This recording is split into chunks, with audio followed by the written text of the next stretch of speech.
Hello നമസ്കാരം. Goodwill പാചകത്തിൻ്റെ പുതിയൊരു എപ്പിസോഡിലേക്ക് ഏവർക്കും സ്വാഗതം. ഇന്ന് നമ്മൾ ബീഫ് വെച്ചൊരു ബീഫ് കൊണ്ടാട്ടാണ് ഉണ്ടാക്കാൻ പോകുന്നത്.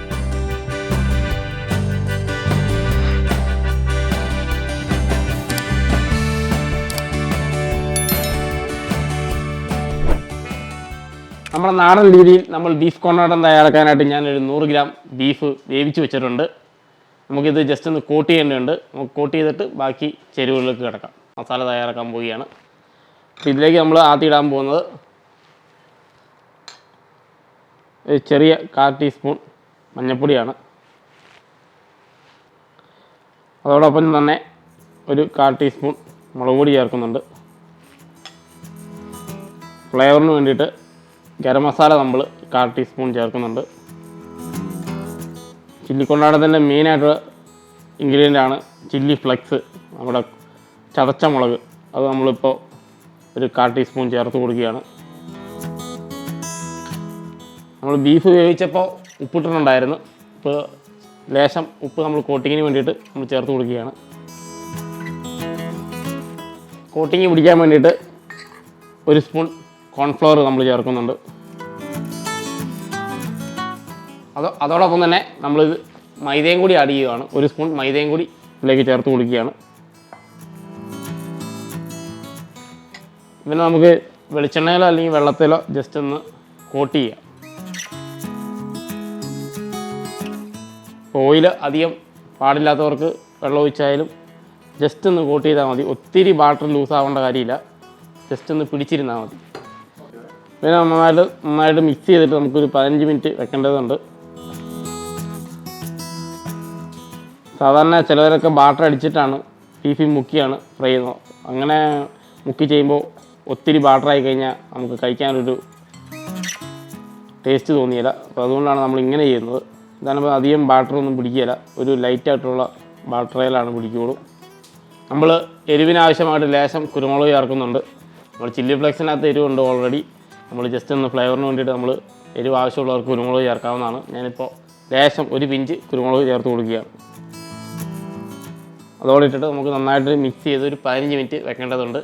എന്നിട്ട് നമുക്ക് ഡീപ് ഫ്രൈ ചെയ്തെടുക്കണം. നമ്മുടെ ബീഫ് കൊണ്ടാട്ടത്തിന് വേണ്ടിയിട്ട് നമ്മൾ 15 മിനിറ്റ് റെസ്റ്റ് ചെയ്ത് വെച്ചിട്ടുണ്ടായിരുന്നു. ഫ്രിഡ്ജിലൊന്നും വെക്കേണ്ട, നോർമൽ ടെമ്പറേച്ചറിൽ നിങ്ങൾ പുറത്തായാലും വെച്ചാൽ മതി. നമ്മൾ മസാല പിടിക്കാൻ വേണ്ടിയിട്ടാണ് നമ്മൾ അങ്ങനെ ചെയ്തിരിക്കുന്നത്. ഇത് നമുക്ക് എണ്ണയിലിട്ട് ഫ്രൈ ചെയ്തെടുക്കാം. നമുക്കിത് ഓരോന്നായിട്ട് ജസ്റ്റ് ഒന്ന് ഫ്രൈ ചെയ്തെടുക്കാം.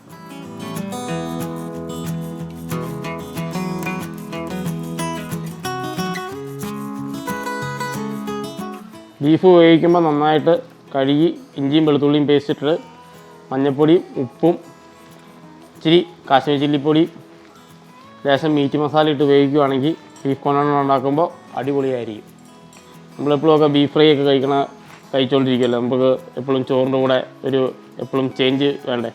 എല്ലായിടത്തും കിട്ടാവുന്ന ഒരു അടിപൊളി ഡിഷാണ് ബീഫ് കൊണ്ടാട്ടം. നിങ്ങൾക്കൊക്കെ ഏറ്റവും എളുപ്പത്തിൽ വീടുകളിൽ തയ്യാറാക്കാൻ പറ്റിയ ഒരു അടിപൊളി ബീഫ് കൊണ്ടാട്ടമാണ്. എല്ലാവരും ബീഫ് ഫ്രൈ കഴിക്കുമ്പോൾ നമുക്കൊരു വെറൈറ്റി വേണ്ടേ. അപ്പോൾ നമ്മൾ ഉറപ്പായിട്ടും ചോറിൻ്റെ കൂടെ ബീഫ് കൊണ്ടാട്ടം ട്രൈ ചെയ്ത് നോക്കണം. നന്നായിട്ടൊന്ന് ഫ്രൈ ചെയ്തെടുക്കണം. നമ്മുടെ ബീഫ് കൊണ്ടാട്ടം നല്ല ഫ്രൈ ആയി വന്നിട്ടുണ്ട്. ഇത് നമുക്കൊരു പ്ലേറ്റിലേക്ക് മാറ്റുന്നുണ്ട്. എന്നിട്ട് മസാല റെഡിയാക്കാനുണ്ട്.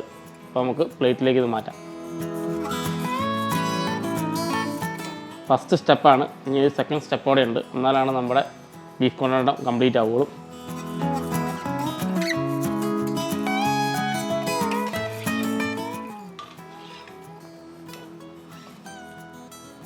നമ്മൾ ബീഫ് കൊണ്ടാട്ടത്തിലെ മസാല റെഡിയാക്കാനായിട്ട് നമ്മൾ ഫ്രൈ പാൻ വെച്ചിട്ടുണ്ട്. ഇതിലേക്ക് നമുക്ക് നാടൻ വെളിച്ചെണ്ണ ഒഴിച്ചു കൊടുക്കാം. ഞാൻ ഒരു 1.5 സ്പൂൺ വെളിച്ചെണ്ണ ഒഴിച്ചു കൊടുത്തിട്ടുണ്ട്. എണ്ണ ചൂടായി വരുമ്പോൾ നമുക്ക് ഇതിലേക്ക് ഇഞ്ചിയും വെളുത്തുള്ളിയും ആഡ് ചെയ്യാം. അതിനു മുമ്പായി നമ്മൾ ബീഫ് കൊണ്ടാട്ടത്തിന് വേണ്ടിയിട്ട് ഉള്ള ചേരുവകളാണ് പച്ചമുളക്, വെളുത്തുള്ളി, ഇഞ്ചി, 10 കഷ്ണം ചുവന്നുള്ളി നമ്മൾ സ്ലൈസ് ചെയ്ത് വെച്ചിട്ടുണ്ട്, കറിവേപ്പില, 2 പീസ് വറ്റൽമുളക്, പിന്നെ ഗാർണിഷിന് വേണ്ടിയിട്ട് മല്ലിയില. നമുക്ക് ഇതിലേക്ക് വെളുത്തുള്ളി ഇഞ്ചിയും ആഡ് ചെയ്ത് കൊടുക്കാം.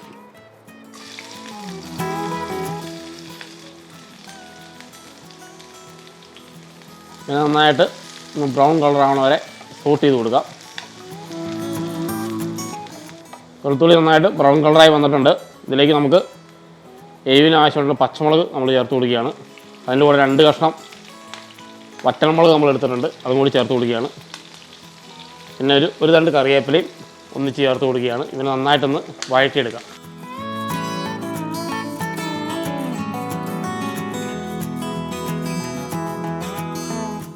നല്ല ബ്രൗൺ കളറായി വന്നിട്ടുണ്ട്. നമ്മൾ 10 കഷ്ണം ചുവന്നുള്ളി നമ്മൾ സ്ലൈസ് വെച്ചിട്ടുണ്ട്, ഇതിലേക്ക് ചേർത്ത് കൊടുക്കുകയാണ്.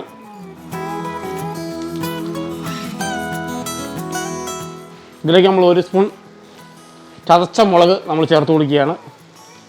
എരിവ് ആവശ്യമുള്ളവർക്ക് കൂടുതൽ ചേർക്കാവുന്നതാണ്. എന്നാലും ബീഫ് കൊണ്ടാട്ടത്തിൻ്റെ ഒരു ഫ്ലേവർ എന്ന് പറഞ്ഞാൽ ചതച്ച മുളകിൻ്റെ ഒരു ഫ്ലേവറാണ്. നന്നായിട്ട് ഫ്ലെയിമിൽ നന്നായിട്ട് റോസ്റ്റായി വരുമ്പോഴേക്കും അതിൻ്റെ ഫ്ലേവർ നല്ലതാണ്. അപ്പോൾ എരിവ് കുറവുള്ളവർക്ക് കുറച്ച് ചേർക്കാവുന്നതാണ്. ഞാൻ അതിനകത്തൊരു 1/4 ടീസ്പൂൺ ചേർക്കുന്നുണ്ട്. ഇതിനായിട്ട് നന്നായിട്ട് സോട്ട് ചെയ്ത് കൊടുക്കാം.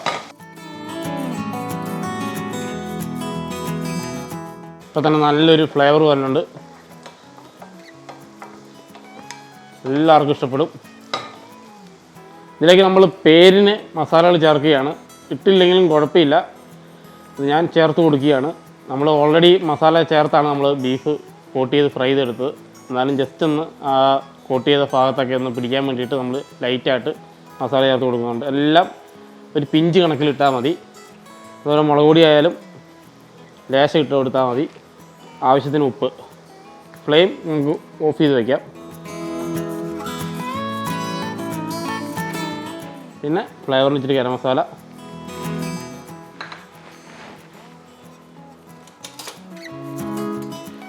ഒരു സ്പൂൺ ടൊമാറ്റോ സോസ് നമുക്കിതിലേക്ക് ചേർത്ത് കൊടുക്കാം. സ്റ്റൗ ഓൺ ചെയ്ത് നമുക്കൊന്ന് ഇതിനെ നന്നായിട്ടൊന്ന് സോട്ട് ചെയ്തെടുക്കാം. ഇതിലേക്ക് നമ്മൾ മല്ലിയില ഇപ്പോൾ ചേർത്ത് കൊടുക്കുകയാണ്.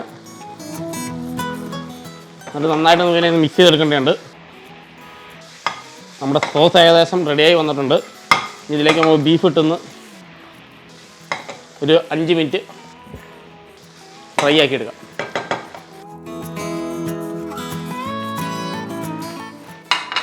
ഇതിനെ നന്നായിട്ടൊന്ന് നമുക്കൊന്ന് മിക്സ് ചെയ്തെടുക്കാം.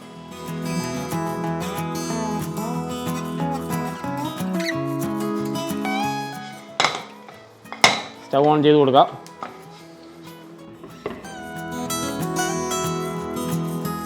നല്ല അടിപൊളിയായിട്ട് ഡ്രൈ ആയി വന്നിട്ടുണ്ട്.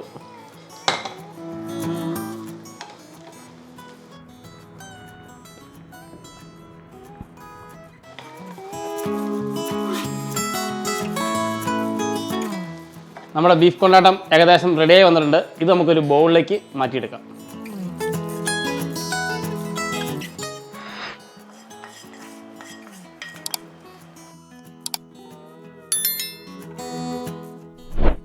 നമ്മളിന്ന് തയ്യാറാക്കിയ നാടൻ രീതിയിലുള്ള ബീഫ് കൊണ്ടാട്ടം എല്ലാവർക്കും ഇഷ്ടമായെന്ന് വിചാരിക്കുന്നു. നിങ്ങൾ ഉറപ്പായിട്ടും വീടുകളിൽ പോയി ട്രൈ ചെയ്യണം. ചോറിനൊക്കെ കൂടാൻ പറ്റിയ ഒരു അടിപൊളി ഡിഷാണ്. കുട്ടികൾക്കൊക്കെ ഉണ്ടാക്കി കൊടുക്കാൻ പറ്റിയ ഒരു അടിപൊളിയാണ്. എരിവ് കുറച്ച് ഉണ്ടാക്കാം, എരിവ് കൂട്ടിയായാലും ഉണ്ടാക്കാം. അപ്പോൾ ഉറപ്പായിട്ടും നിങ്ങൾ ട്രൈ ചെയ്ത് നോക്കണം. അപ്പോൾ അടുത്ത എപ്പിസോഡിൽ പുതിയൊരു വീഡിയോയുമായി വീണ്ടും കാണാം.